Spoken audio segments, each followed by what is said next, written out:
Hey, Alberto Limpira here with the Naughty Marketer podcast. Today, 5 things. First, Thanksgiving in 2020 amid the COVID pandemic and the takeout trend. Stories coming to Twitter as fleets.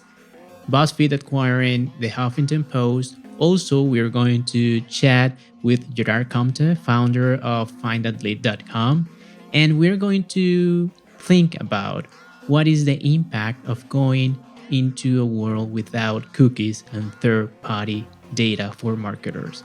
All this and more in this episode of the Not Your Marketer podcast. Stick around.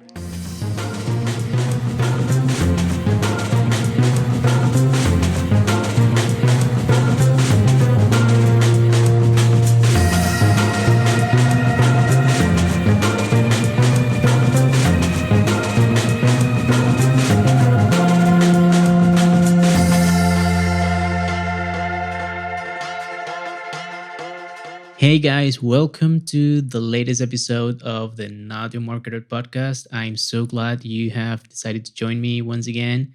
Thank you once again for all the messages and comments that help me improve with every episode this podcast. We are just preparing ourselves for the holiday season back in the US. Everybody is celebrating the coming week Thanksgiving, which is the main holiday for gathering in families. And today is going to be different. In 2020 is not going to be being celebrated as it used to be celebrated. So without any further ado, let's jump into the first headline. How is the US market and US customers going to adapt to the 2020 Thanksgiving?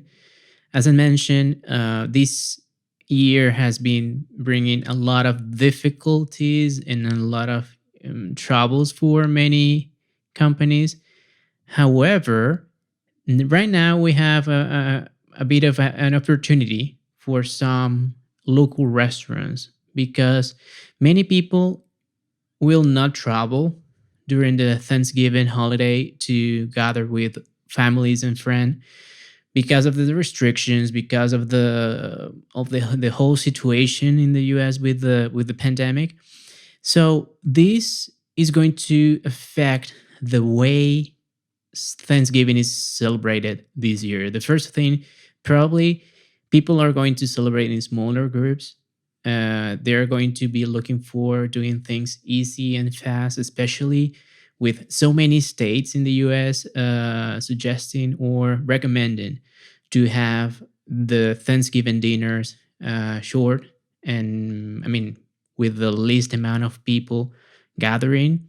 If people live, if you live in a state where, or in a city where the weather is not that cold, they suggest that you try to celebrate it and have dinner outside rather than inside. If you, however, are going to celebrate it inside or indoors, they recommend that you crack the windows so that the air can renew itself more easily. So one thing that customers are going to be looking for, just for the sake of making things easy or easier and fast, is going to be taking a look at takeout menus. So this is something that has been ramping up very quickly in some local restaurants in different cities across the country.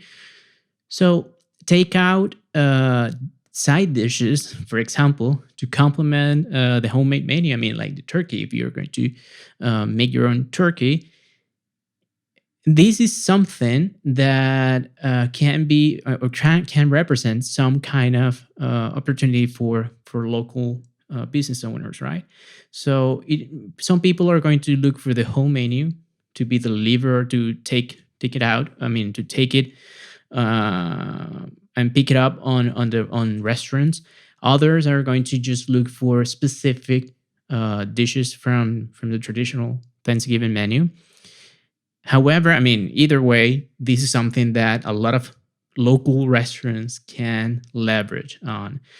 And obviously, one of the things that they should be aware of is how they can take advantage of digital tools like the Google My Business Card, Instagram Shopping, Instagram local businesses tags, and so forth. I mean, all these new features that throughout the 2020, all the tech giants like Google, Facebook, Instagram, for that matter, they have been improving and promoting for the sake of helping out local and small business owners to get to as much people as possible and to highlight their whole business, their products, their services.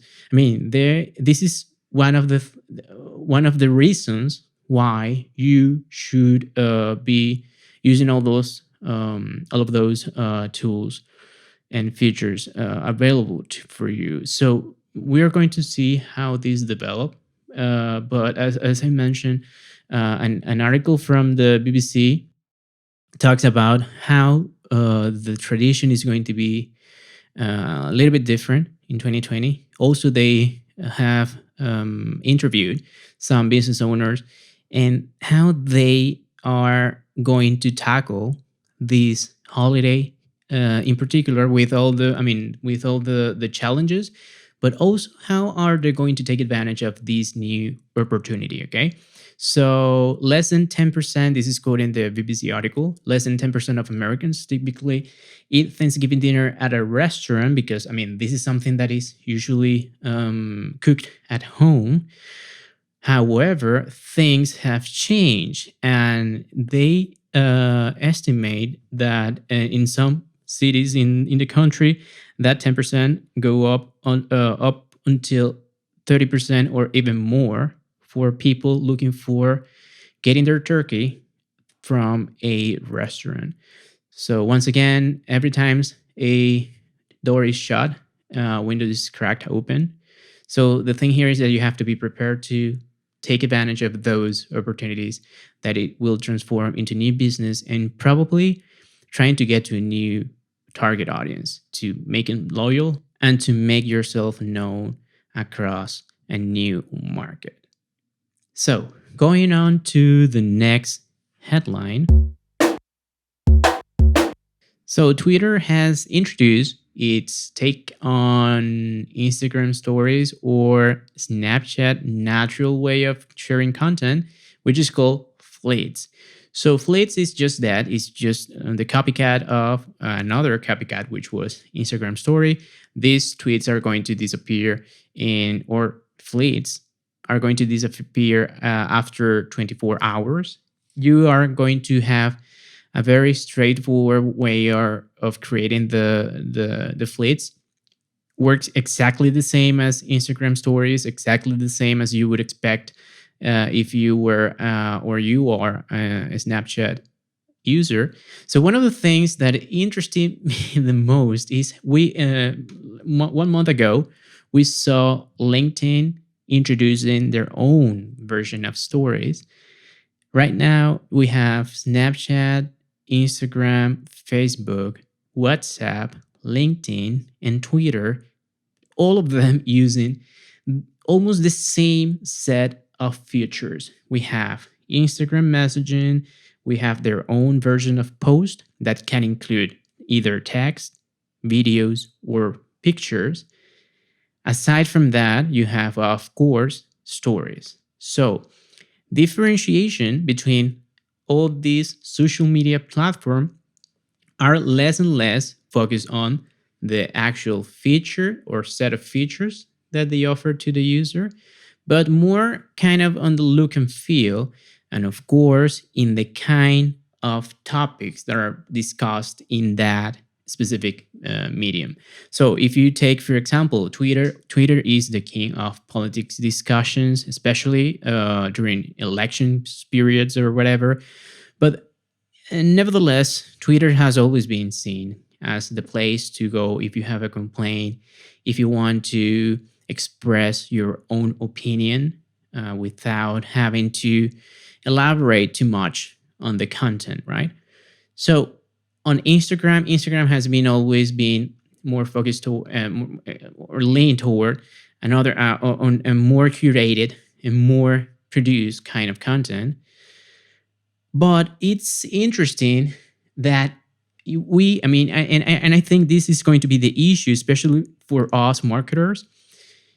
If you take a look at how brands and personal, I mean, and users, I mean, individual users, uh, for the sake of their personal brand, are using stories across all this set of different platforms, it's, I mean, they do the same exactly. I mean, they replicate the same content. I mean, this is general rule, but this is what I have seen. They replicate the same content on across all the platforms. And I think and I believe this is not what is intended to, because you have to think about the nature of each platform, the nature of and the kind of users that lives and thrive in each of those platforms.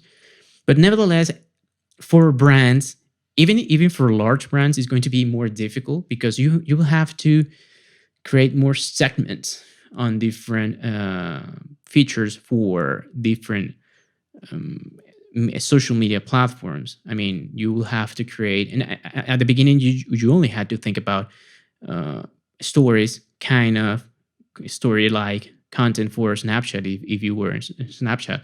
Right now, you have to think about stories if you are on almost all of those platforms. Of course, you don't have to use them, right? I mean, you are going to be off the hook if you just keep posting tweets, especially if you use Twitter for more of a customer support kind of channel. But the thing here is that usually the users that post and take advantage of more and more of the features available for these platforms, they are rewarded with more exposure, with more reach that will lead to more engagement. And that is obviously one way of kind of forcing users and brands to use and to implement those new features. So my take on this is that we are going to, as marketer, we have to think very thoroughly about how are we going to deal with these many ways and channels. I mean, these are like different kind of channels to communicate with our customers, okay?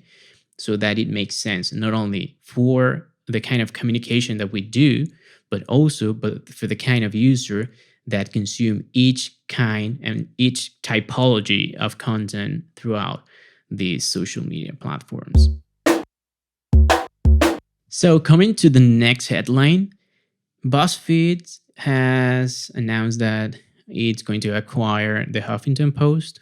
And this is, I mean, this is something, this is huge news, okay? Because even though BuzzFeed has said that no reductions and no downsampling on Huffington Post is going to happen, if you think about the nature of these two content giants, it's going to be difficult to avoid cannibalization of the content, because sometimes they targeting the same audience, okay? And we are, I mean, these are, I mean, alongside with maybe Business Insider, these were part, I mean, these were the main players of a huge and a new wave of new upcoming new media that thought about, I mean, their business model was revolving surrounding or around the idea of serving the content users wanted to see, wanted to consume, for the sake of gathering more and more traction.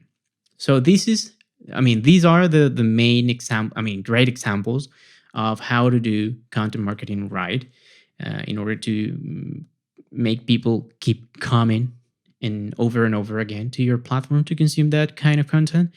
What is interesting, though, is how are they going to manage the change? And I mean, not only the change of hands, I mean, in terms of the ownership, but how are they going to reshape the kind of content that is going to be published and posted on each of those platforms, especially on the fields that they can be overlapping? one thing that worries me kinda is that we were and headed to a very, I would say, healthy digital media environment where we had many robust new media players like BuzzFeed, Huffington Post, Business Insider, and many other more. If we start to see a new wave of acquisitions to make the market less fragmented, what this could make is to transform what was supposed to be like a rebuke of how traditional media works in the terms of being more diverse in not only in opinions but in the sources that users can have for getting their content, into having just two or three or four main publishers that are going to have the power over many different outlets. I know I may be rushing on this conclusion or these thoughts, but I think that sometimes we have to think about this because even though it would be great to see what the people from the HuffPost team and BuzzFeed get along. I mean, what they managed to come up with, being so creative and having such high quality content. The future looks kind of blurry for me, especially in this field that it's still so young. But well, we will have to wait and see for what's upcoming. Moving forward, a couple days ago, I talked with Gerard Compte, the founder and CEO of FindThatLead.com and many other digital apps and tools for doing things about marketing on the internet, especially focused toward growth hacking, to talk about entrepreneurship, especially during these difficult times. And we talk about what were the things that motivated him to being an entrepreneur, to start their own startup, how they have been able to keep growing and growing, and just to understand a little bit of what it takes to be a successful entrepreneur in 2020. So I will leave you with the interview. I hope you like it. Hey, today I have with me Gerard Compte, founder of FindThatLead and many other amazing apps, to talk about a little bit about entrepreneurship. Okay, so welcome, Gerard. Thank you very much. It's a pleasure to be here, Alberto. So before starting with the interview, can you explain to us why are you inside a camper right now? Why I'm inside of my car is not because I think coronaviruses has helped SaaS businesses, and I'm one of them. And I think we just, like, last time we were confined at home for last 3 months, we were like nearly dying with my girlfriend, and our business really shut off. I just decided to do a world tour around the world. That's it. It's just like we just bought a new van. It's a California beach with we make sure everything was ready, and we just left. And it's been now 4 or 5 months, and the idea was to go to Thailand. And yeah, we are going to Thailand, but we extended, and we will be driving until Thailand, and then that by May we will be in Thailand, and then from May on we'll be driving to China, Russia, Alaska, and then going down Canada and US and Europe and South America, and until the end of America. We don't know if it's possible. We know Thailand, it was impossible, and now it's something that we are in Turkey today. And yeah, this is by the way, since I did that, my company has really like doubled the turnover, just to let you know. It's so cool. I was the bottleneck on the company, and it's like, wow, what the hell, man? I was a bottleneck in my own company. That is so cool. So scary, so inspiring. Yeah, totally. So for those of you who are not watching the video version of the podcast, Gerard is inside a van right now. As he said, he's in Turkey, In Turkey, He's middle of in Turkey, the really middle of Turkey, in the middle of olive tree, nowhere. yeah, in the middle of a wood. He started to travel from Barcelona. So really cool. So can you share with me and with the audience how did you started as an entrepreneur? I think was I wasn't really I didn't know what was entrepreneur. I wanted to wear t-shirts and shorts where I was going to work, and somehow I ended up in a incubator. It was an incubator here in Barcelona. I really liked them, but I didn't know what was entrepreneurship. Before that, I was actually looking for a job and I never found a job. Seriously, I was rejected from 100%. I mean, for every job interview I was going, I was being rejected. Number one, I did my master's degree, my university, I had English, I had really, I was super well prepared, but I just couldn't find any job. And the thing is, I think the ADNA, and we all have ADNA, entrepreneur ADNA. It's not like, oh, so you're born or you're not. No, everyone is born. The same too. Everyone can work and everyone can entrepreneur. And it's like, I think if the right time comes and you have the right idea at the right time, and you're super mega lucky, maybe you can live from it, and maybe you can make a little bit of money, and maybe in 100 years you're a little bit more famous. And I think it's more about being at the right time, right moment, with right effort, and very luckily.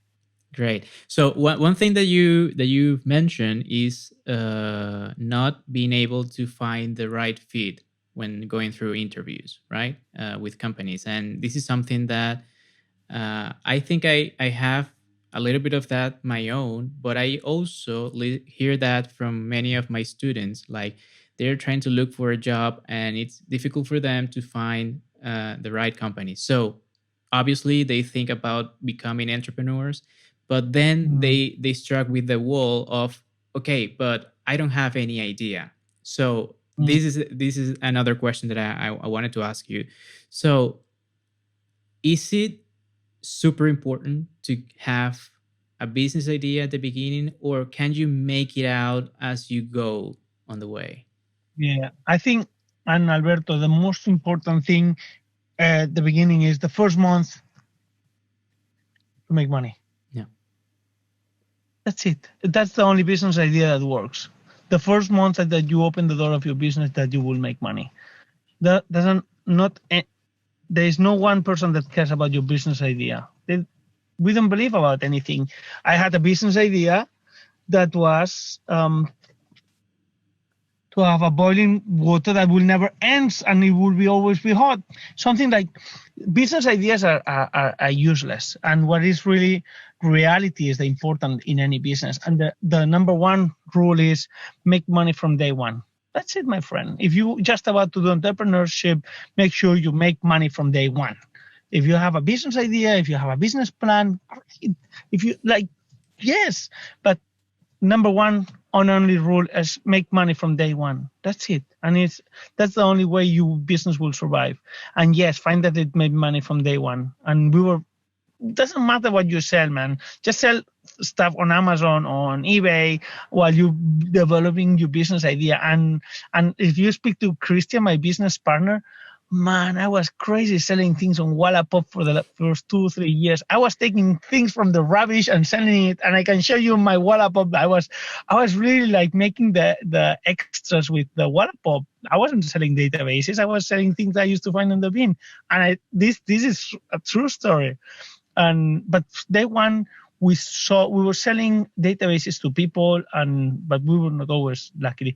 That means if you're about to do entrepreneurship, I don't give shit about your domain, your website, your business card.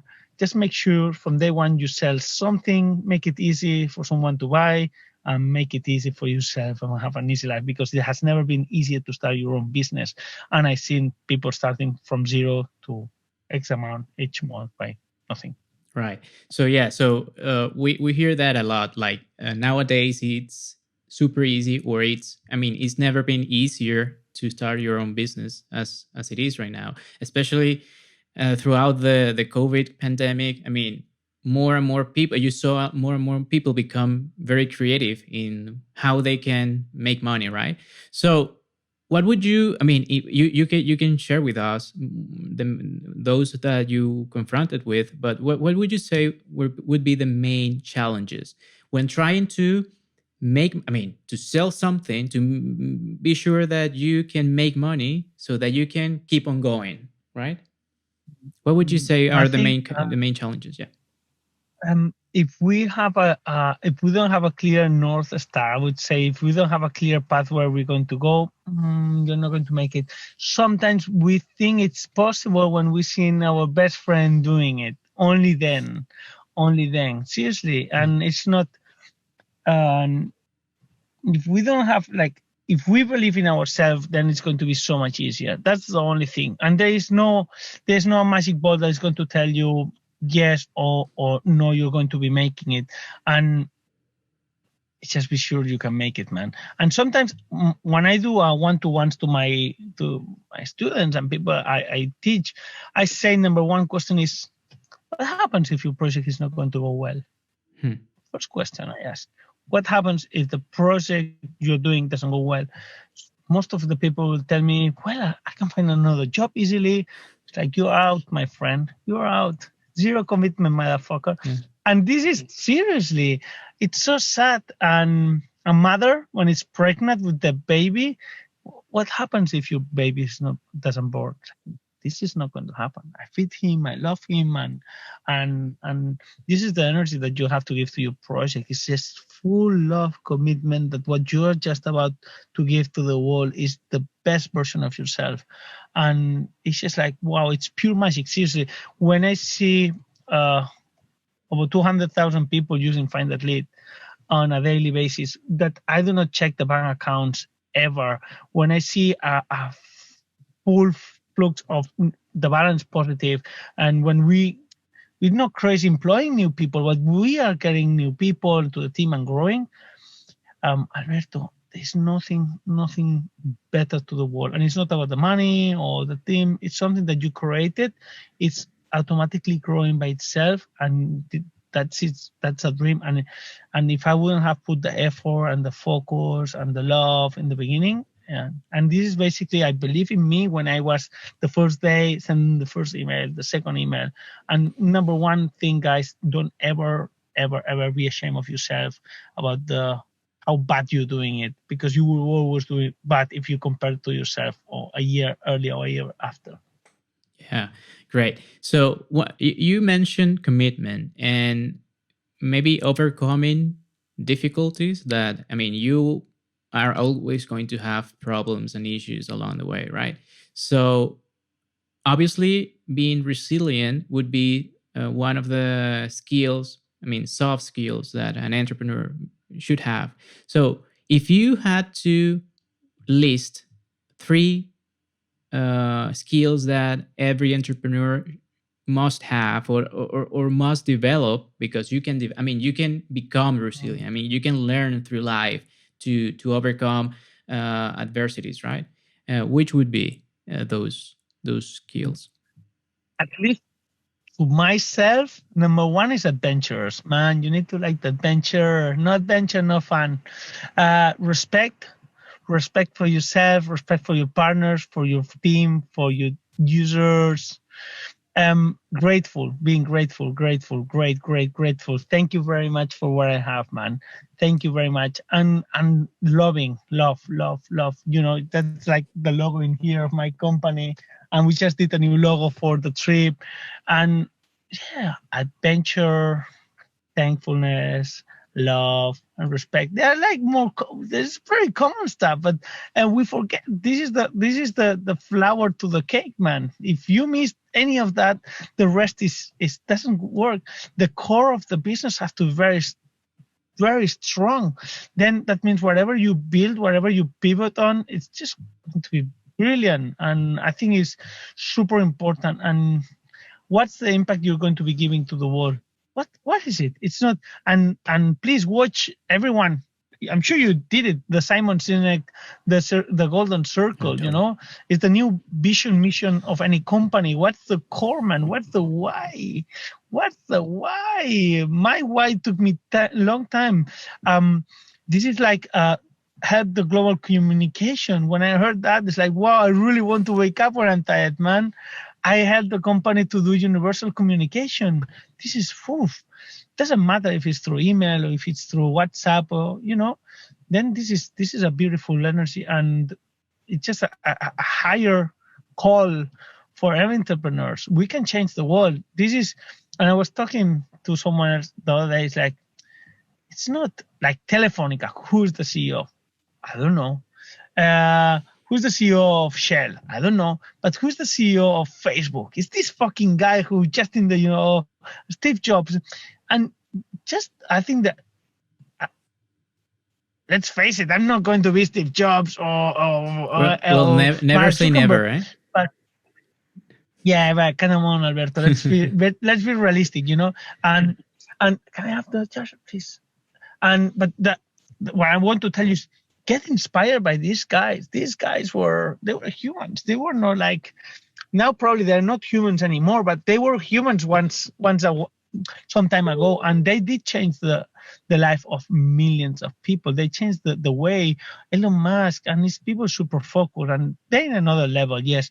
But in a smaller level, I think it's the power to be part of many, many lives. I think it's just the best thing. And it's not about the numbers, it's not about the money, it's about the implementation, the change, and how you value yourself after seeing thousands, hundreds of thousands of using your products. Great, awesome. So after you had your projects going on, when was the moment that it hit you like, man, this is something really useful? I mean, was it when you got the first 100 customers? Was it in a or was, I don't know, a message from a client that says, man, I really love your product, I you saved my life, or whatever? When did it hit you that?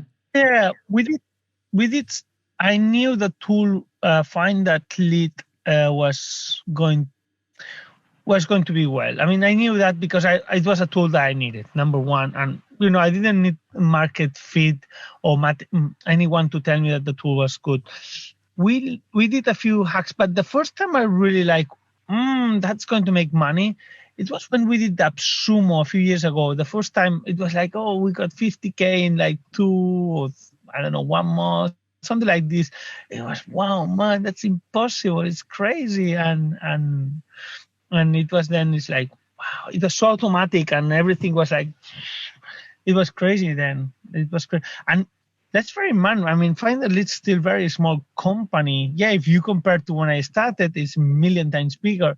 But it's, wow, what about if when I make 10 million a year, how is it going to be? And these questions I generate to myself, will I be a tool that turns over to do 200 or 300,000 a year? Obviously, we overpassed that. But what about when I do 5 million a year? What's going to be the difference of the company? Am I going to be the same CEO? Am I going to have a bigger team? No. Sometimes I read books, and sometimes a lot. But one of them obviously is Jason Fry from Rework.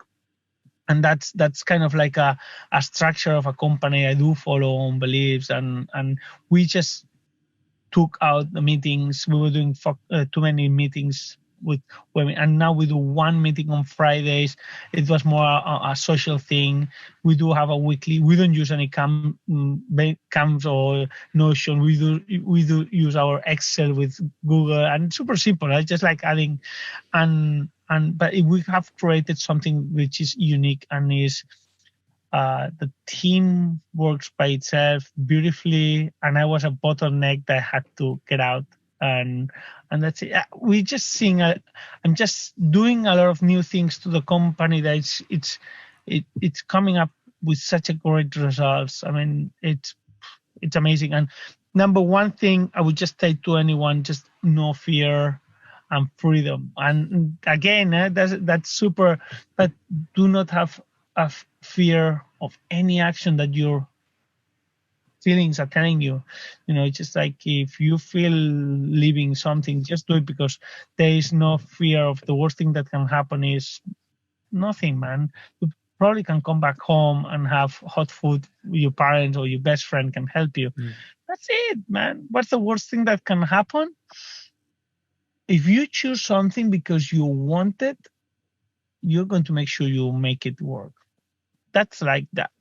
And let me tell you very short, Alberto, I was smoking a lot. I was smoking a lot in Barcelona. I really I wasn't addicted to smoking. And we left the trip one day, I ran out of cigarettes and I don't feel like smoking anymore. That's it, man. This is like, what the fuck, man?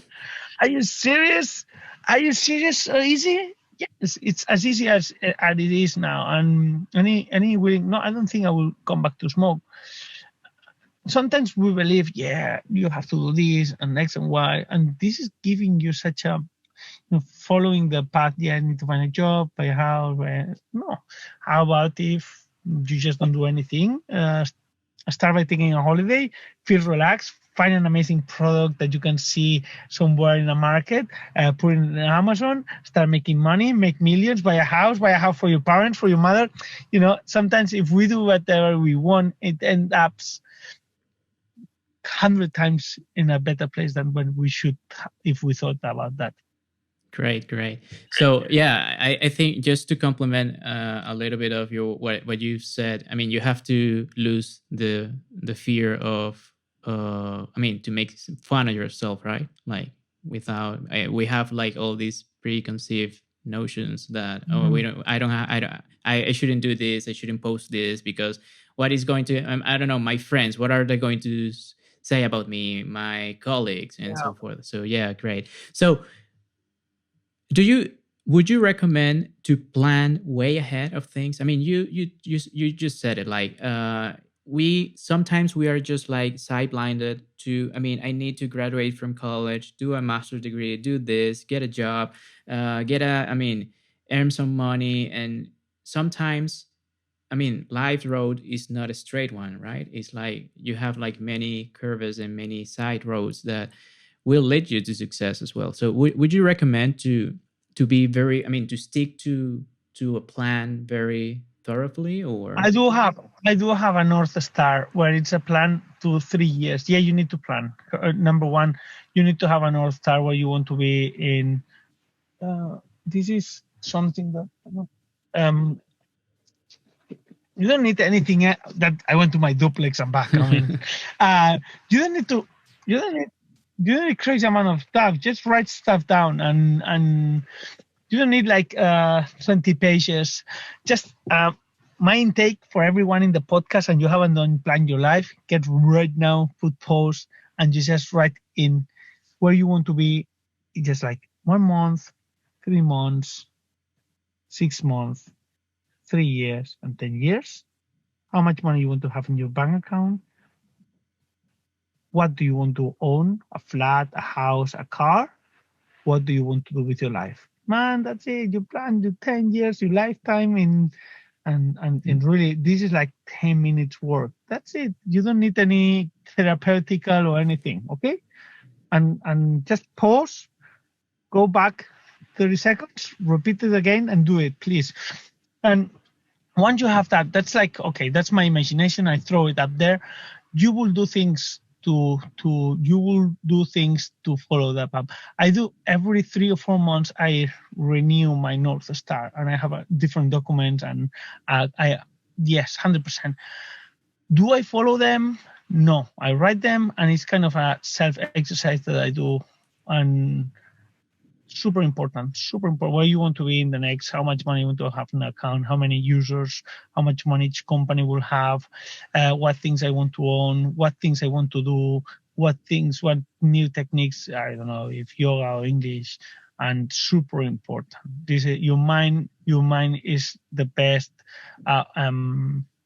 brújula. How you call it? compass.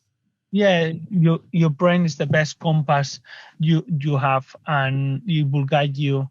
Because if you don't have any guidance and your best friend tells you you cannot make more than $5,000 a month. That's what you would make.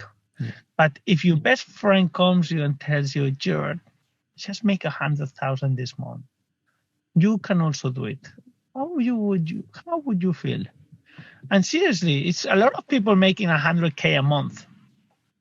Personally, okay, I'm not saying that making that money, just to let you know. Oh, okay, Alberto, Yeah. I'm not saying, I make 100K, okay, but I'm just telling you, if my best friend, and I had some years ago, I remember a best friend come to me, it's like, Gerard, I make 20K a month. I'm like, no, that's impossible, man. That's impossible. Yeah, it's 100% possible. It's like, wow, man. It's not about the money. And I do talk a lot about the money. It's not. This is the value that we're giving. But this is how it is. If we have a best friend that comes to us and say, Jared, how is it to run 100K, man? What you're going to do? You're going to run 100K because your best friend is doing it and you know he can do it, then you do it. That's the same. And if we mark where we want to be and plan, then this is kind of our best friend telling to me that I can do it. Yes, please plan, but please be super mega flexible. And it's one book that it's a must read, and it's called The Surrender Experiment. Please, Surrender Experiment. Let the life follow his own path. Don't listen to anyone. And if anything just comes along, just take it, man. Just take it. Just take it like a big boy and accept it. Life sometimes gives you shit, and sometimes you wake up in the middle of nowhere and it's not where you want to be, but it's your own self that decide if it's good or not. After all, we create our own reality. And the same on a day-to-day life. Sometimes you wake up and your business partners told all your company, all your ideas, and your employees, and he's gone and do a new business. Happened to me when I started the other company. It's like, wow, it doesn't take you a second. You just do a new one, man. And just let amazing people come to you. And sometimes you have a business partner that came to you and start working, and you don't realize he is amazing until it took a few years. Accept who's coming to join your group, even if you think he's the correct, he's not. Sometimes just surrender to what's coming to you, because we can learn from good and from bad. It's not we cannot judge if it's a good experience or bad experience, if we like it or if we dislike it. Sometimes sport, we dislike it, but it's like super healthy for us. The same, sometimes a business person comes to us and we don't really like them, but that's probably the person who's going to help us grow more. And you probably have it that in el doctorado, when you do it, that the worst person who's bothering you is probably the guy who helps me most. Yeah, totally. That's the same with experiences, with customers. I'm not saying take shit from anyone. Okay, this is super important. Just surrender to the experiences that happens, and just take the right amount of it. Ego outside. Yeah, exactly. A little pinch of I think acceptance and yes, man, it's super important, acceptance, and just let it flow. And I haven't talked about that. Yeah, metrics, objectives, numbers, but God's intuition and love, it also makes very important. I would just say metrics, numbers are kind of the car, and love and intuition is who's driving the car. Okay, one with the other wouldn't go anywhere. So, final question here, because I want you to tell us a little bit about your project and what you do. But if you could go back in time 10 years ago, what would you say to Gerard Compte from 10 years ago? Yeah, man. Buy stocks buy Bitcoins, buy Apple.com.s, buy Bitcoin, motherfucker. But I would just obviously I don't have any investment in that. How easy would it have been to start my company earlier, man? It's like I do not say it early enough. You are late already to start. Just come on, guys. It's so easy. Just buy a domain, go to Fiverr, do a shitty at this MVP of any idea that you have from a guy in Fiverr. Spend $2,000, 500 euros, have it up and put it. You can even sell the whole business in 1kproject.com and you can make 5K easily. That's it, man. Website, do a Chrome extension that does anything, then go to 1K project and sell it, or just find users. To find users, you can use scrubbing.in.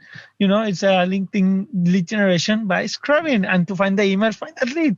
X and Y. No, I'm just seriously. It's now better than ever. Anyone can create an agency, a business, and everyone needs new customers, blogs, SEO, financial, document. I mean, everyone needs everything. And we're not just like, and it's not going to be a Walmart. Like what I want to say, you can be the small corner shop and you can still making fortune. A fortune to me will make, I don't know, $5-10 million a year. That will be like a crazy fortune. It's like sometimes we think about, no, Telefonica makes 100 billion and I want to work for no, man. You want to work for a company that makes 5 million and you want to be the boss. You will make more money than Telefonica you will ever make in there. And that's the thing, man. It's super important. And I would just say, do it as early as possible. And a website or a podcast, for example, or just like do it now. Just practice it and just have it as a hobby. And then in 2 years, you will see some results. It's start now, whatever you want. And start now, whatever you want. Stop. Second thing is just delete Instagram, Facebook, and anything that takes you out of the North Star that you want. Have it on your computer, but that cannot be, if you check your mobile, cannot be 100% of my time has been. And I would just say a good exercise would be to everyone right now, put stop. I go here and say tiempo de uso, which is in here, and then temps dos, and then it's 5 hours, and make sure your apps, and let me just see, what is the time? I want to show it to you, man. What is limits, temps actividad? Should be here, no? Parameter, limits, I don't know where temps actividad. Should be the apps that I show. I don't know where. Oh, yeah. Yes, okay, perfect. Do you want to see this Google Maps, obviously, because that's I'm traveling. WhatsApp, because it's communication. YouTube, because it's like meditations and stuff. Gmail. That's it, man. You don't want to do Instagram, Facebook. And I like it, and I watch it on my PC, but try to make sure they want to take your time, man. Time is precious. Spend it on your objective. Don't spend it and don't give your time to Mark Zuckerberg and all those big guys are already millionaires, guys. Take your own time for yourself. Great. So that would be 2 great pieces of advice. First, start now. And second, don't waste your time. I mean, like, don't give your time away. I mean, you're giving away money, right? Because time is money. Yeah, that's right. Great. So thank you so much, Gerard, for so many great insights. So for those who don't know what Gerard is, what he works on, as I mentioned, he is the founder of FindThatLead, which is a great tool for finding emails through the internet.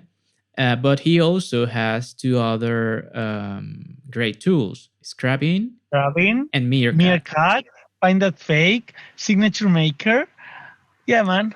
Go on. Okay, go on. Explain a little bit about what all these great features. Yeah, I think the big baby now is growing so fast is Scrubbing. It's SCRAB. I will leave a link for all thank you very much. Make sure, Alberto, you leave your my referral link. And you get 10%. They get 10%. This is awesome. And the thing is basically for LinkedIn automation, and I'm just going to leave with that. FindThatLead, Meerkat, a signature maker, and the other ones are. But today, if you remember Scrubbing, a LinkedIn automation tool that will change your life, that's it. You can send 500 messages a day, which is around 15,000 messages for only $12. Man, how much it costs a lead? Well, make sure with Scrubbing, you just get it done easily.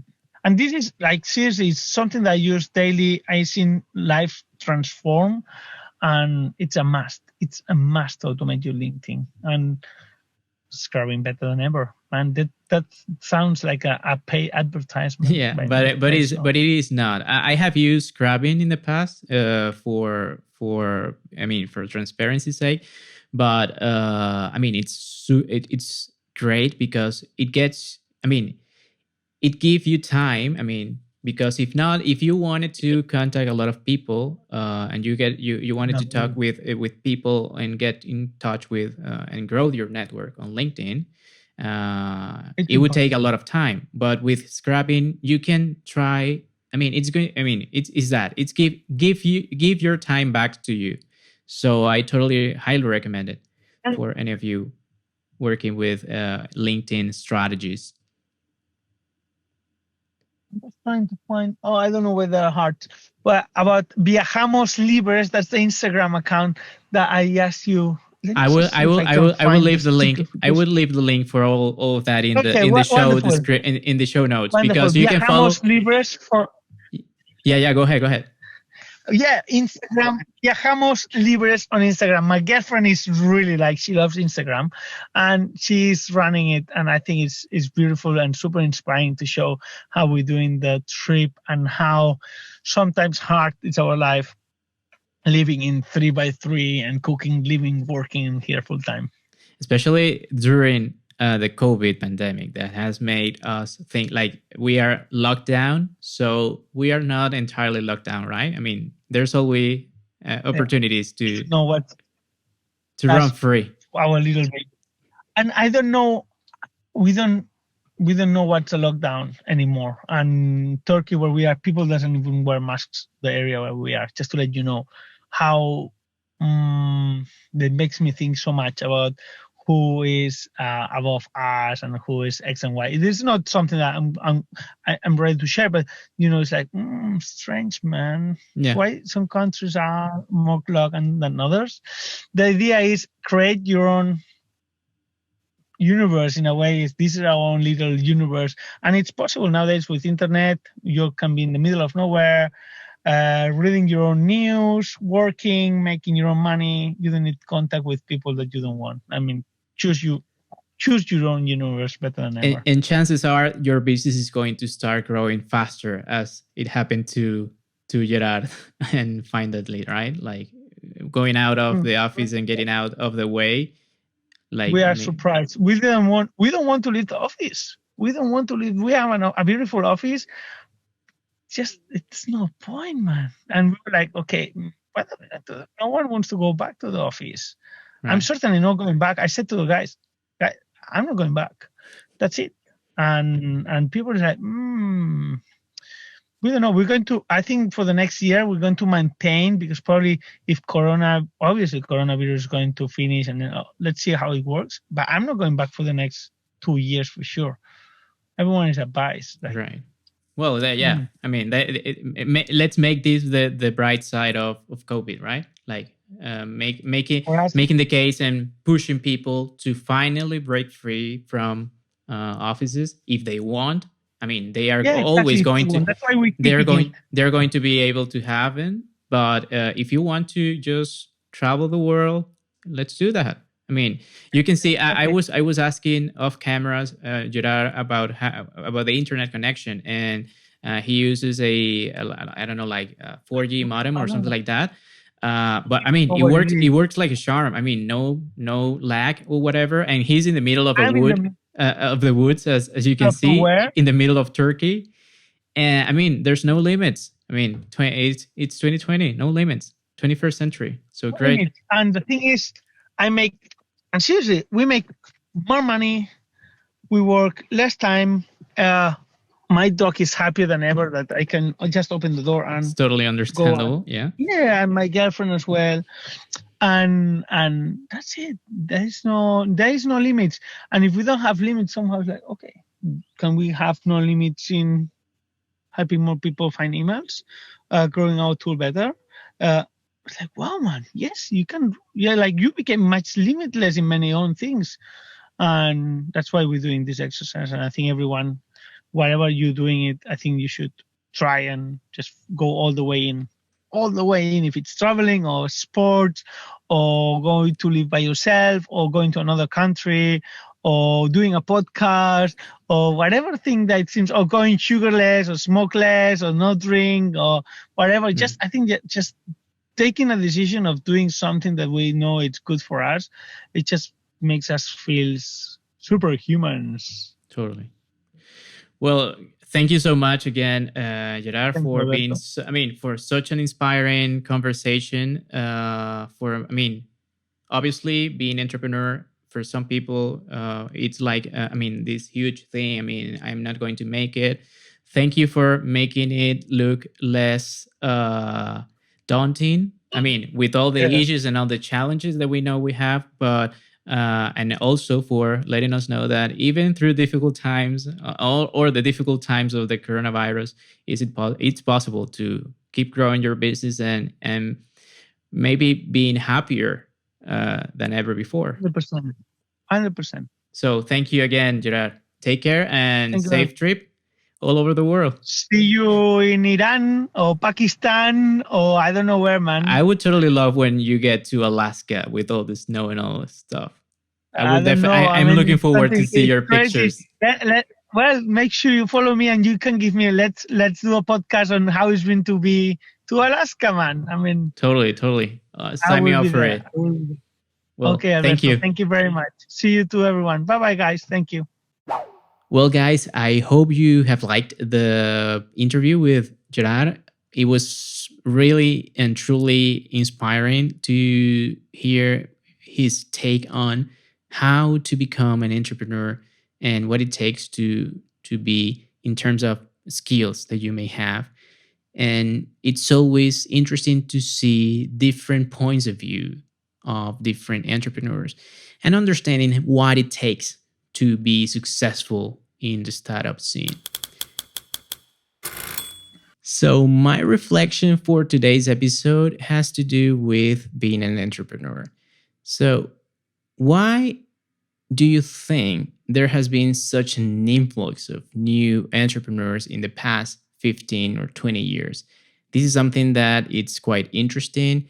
Is it because it has become easier for everybody to start their own business? Or is it because we are just running away from traditional jobs and traditional companies and traditional way of living your professional life? So let me know what you think about in the comment section. You can always send me a message, a voice message, also on Anchor, and I'll be happy to answer to all your questions and your comments also. So that's it for today's episode, guys. I hope that you have liked everything. If you did, please subscribe and share the podcast with someone that you think may like it as well. I'll be more than happy to reply and to answer to any messages or comments that you may have. Please let me know how can I keep improving this. You remember that I have this is a 5th episode, so there's much more that I have to learn to make it as appealing as possible and useful as possible for you. This week, we are going to have a bonus episode because I didn't want this episode to be so long. The bonus episode is going to be available on the same date as this one. And we are going to be talking about cookies, third-party data, and how marketers are going to tackle that issue in the upcoming years. So on the next episode, I'm going to have a very special guest to talk about Christmas and how brands have been nailing to connect with their customer through Christmas messages and Christmas communication during this pandemic in 2020. But also we're going to take a look at very great examples in the past few years as well. So until the next episode, please be safe. I hope to see you soon. Lempi out.